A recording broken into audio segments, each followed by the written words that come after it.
ఏందమ్మా పెట్టింది ముష్టి 3 తులాలు 30 మాటలనబడితివి. సాల్తి మీకు అది కూడా గతి లేదు. పెండ్లు కాగానే పెద్ద ఫ్లాట్ కొంటాం కారు కొంటామని గప్పాలు కొట్టిండ్రు కదా. 6 ఏండ్ల సంది కిరాయి ఇంట్లోనే. ఊర్లున్నది ఉత్త 100 గజాల జాగా. మళ్ళా అందులో కూడా అన్నదమ్ముల పొత్తు. మొన్న పండగకి ఇంటికి పోతే మటన్ల నల్లి బొక్కేయాలని తెలియదా? అబ్బో మా అమ్మ నాయన వస్తే చికెన్ కూడా దేవు కదా. ఇట్లా బొచ్చెడు వస్తుంటాయి ఆలుమొగల నడుమ. పెళ్ళైనోళ్లకు తెలిసే ఉంటది. కాబోతున్నోళ్ళ కోసమే గీ వార్త తెచ్చినాం.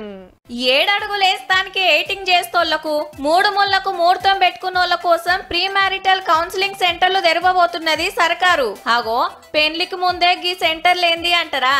రేపు లగ్గమైనాక ఆలుమొగల నడుమ పంచాదులు పుట్టి ఏడికో పోతున్నాయి కదా. గట్ల కాకుండా ముందే మంచి షెడ్డ చెప్తారన్నట్టు. 33 జిల్లాలల్లా 5 కోట్లతోని జిల్లాకో సెంటర్ పెడతారట. ఓ లాయరు, సైకాలజిస్టు, సోషల్ వర్కరు, ఇంకో హెల్పరు పనిచేస్తారు. లగ్గమైనాక అత్త మామలు గునుగుతున్నారని ఏరు కాపురాలు పెట్టాలని బువ్వలు కూరలు వండే కాడ పంచాదులు, ఇంటైన కోపంలో ఏదో అన్నాడని భార్య వద్దంటే రీల్స్ చేస్తుందని ఊకూకే అలిగి అమ్మగారింటికి పోతుందని ఏవేమో వస్తుంటాయి. అయిందానికి కాందానికి బీపీలు పెంచుకొని చిన్న కొట్లాట ఇంత పెద్దగా చేసుకుంటారు. పెద్ద మనుషుల వెట్టుడు స్టేషన్ల కేసుల కాడికి పోతాయి ఒక్కొక్క పారి.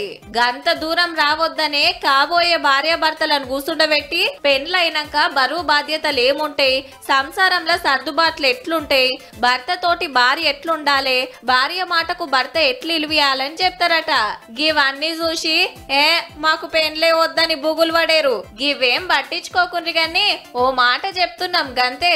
ఇక పెండ్లిళ్ళ సీజన్ కూడా చాలా అయింది కాబట్టి సూపులైనోళ్ళు పప్పన్నం పెట్టుకొని పెండ్లి పందిట్లకు పోతానికి తయారుగాండ్రి మరి.